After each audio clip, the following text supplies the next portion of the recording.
বড় ধরনের খবরটা এরকম, এটা অনেকটা আমি মনে করি নেতিবাচক খবরই বটে আমাদের জন্য এবং অনেকের জন্যই। সেটা হলো ভারত বাংলাদেশের ট্রান্সশিপমেন্ট সুবিধা বাতিল করে দিয়েছে।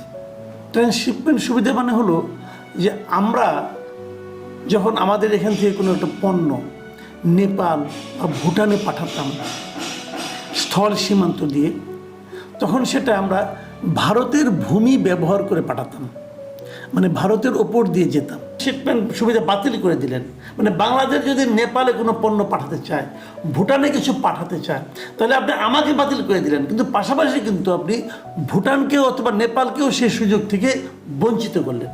এটা আপনি পারেন না আইন অনুযায়ী। কিন্তু আইন যদি কেউ না মানে আপনি কী করবেন?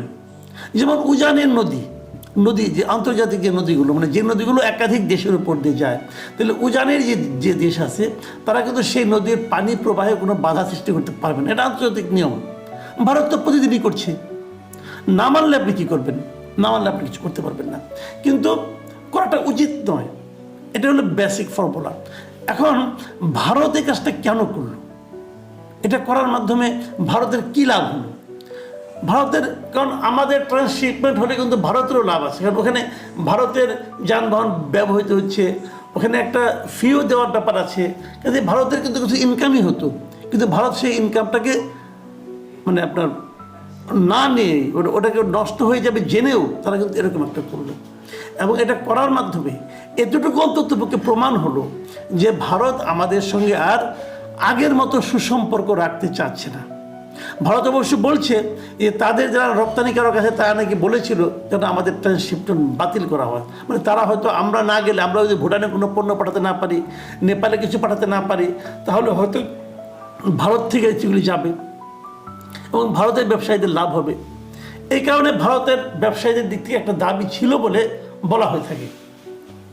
সেটা হতে পারে, কিন্তু প্রশ্নটা হলো আপনি তো বিশ্ব বাণিজ্যের একটা নিয়ম নীতি আছে, সেই নিয়ম নীতিকে লঙ্ঘন করে এই কাজটা আপনারা করতে গেলেন কেন?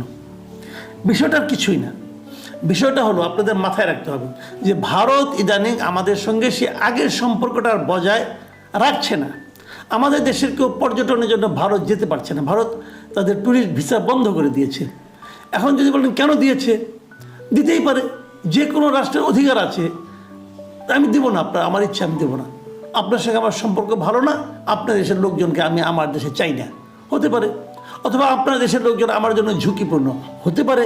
অথবা আপনারা আমাকে গালাগালি করেন, আপনাদের আমি যেতে দিব না, এটাও হতে পারে। এখন কোনটা হয়েছে আমি জানি না, কিন্তু কিছু একটা হয়েছে, সেই জিনিসটা আমরাও বুঝতে পারি। আমাদের হাসিনা সরকার চলে যাওয়ার পর কোনো সন্দেহ নাই ভারত দুঃখিত হয়েছে, সেই দুঃখের একটা বহিঃপ্রকাশ হতে পারে। আমরা বলতে পারবো না আসলে কী হয়েছে, সুনির্দিষ্টভাবে বলার তো কোনো সুযোগ আমাদের নাই। কিন্তু একটা জিনিস তো বুঝি যে ভারত এরই মধ্যে অফিসিয়ালি ভারতের সেনাপ্রধানও একবার বলেছেন যে একটা গণতান্ত্রিক সরকার যখন আমাদের এখানে আসবে তখন তাদের সঙ্গে তাদের সম্পর্কটা ভালো হবে। আমাদের এই বর্তমান সরকারকে ওনারা গণতান্ত্রিক মনে করেন না, এবং মনে না করার প্রচুর কারণ আছে।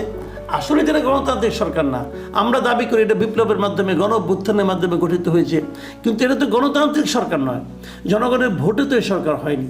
কাজে তারা যদি বলে যে এটা গণতান্ত্রিক সরকার নয়, আপনি কিন্তু যুক্তি দিয়ে তাদের কথাকে বাতিল করে দিতে পারবেন না।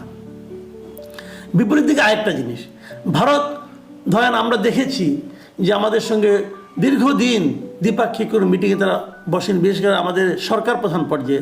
সর্বশেষ তারা বসলো এই বিমস্টেক সম্মেলনকে কেন্দ্র করে, সেখানে দুই পক্ষের নেতারা একসঙ্গে বসেছিলেন, নরেন্দ্র মোদী এবং ডক্টর ইউনূস বসেছিলেন। সেটা নিয়েও নানা কিছু হয়েছে, কিন্তু নানা কিছু কি হয়েছে সেই সম্মেলনের পর সেখানে কী কী আলাপ হয়েছে সেটা নিয়ে আমাদের পক্ষ থেকে যে বিবৃতিগুলি প্রচার করা হয়েছে, আমাদের প্রধান উপদেষ্টা যিনি প্রেস সেক্রেটারি তার বক্তব্য যখন প্রচারিত হয়েছে বিভিন্ন পত্রপত্রিকায়, সেই বক্তব্য কিন্তু ভারতীয় মিডিয়াগুলো খুব ভালোভাবে নেয়নি, বলেছে এটা একটু দুষ্টামিপূর্ণ বক্তব্য, এটা রাজনৈতিক উদ্দেশ্য প্রণোদিত, রাজনৈতিক প্রভাবিত বক্তব্য, এগুলো তারা কিন্তু বলেছে।